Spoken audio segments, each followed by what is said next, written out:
জন্মদিন শব্দটি কারোরই অজানা নয়। হ্যাঁ, জন্মদিন মানে কত আনন্দ, কত আয়োজন, কত আহারের ব্যবস্থা, নতুন নতুন জামা পরিধান করা, কত উপহার পাওয়া যায় প্রিয়জনদের কাছ থেকে।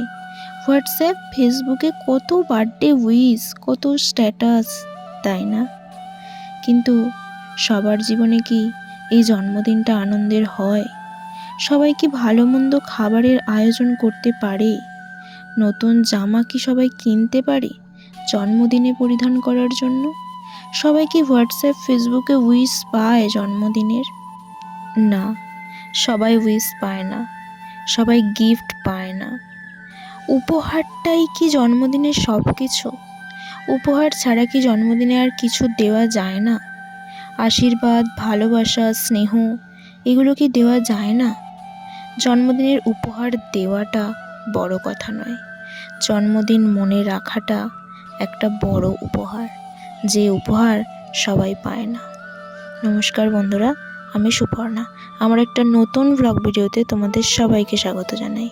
আমি কি কথাগুলো ভুল বললাম নাকি ঠিক বললাম তোমরা সবাই কমেন্টে জানিও কিন্তু। আর এদিকে আজকে আমি শেয়ার করছিলাম আমি কি কি গিফট পেয়েছি আমার জন্মদিনে। হ্যাঁ, জন্মদিনটা অনেক দিন আগেই চলে গেছে, কিন্তু গিফটগুলো ভাবলাম তোমাদের সাথে একটু শেয়ার করি। গিফটগুলো পেয়েছি আমি আমার বোনের থেকে। কেমন হয়েছে অবশ্যই জানিও কিন্তু তোমরা।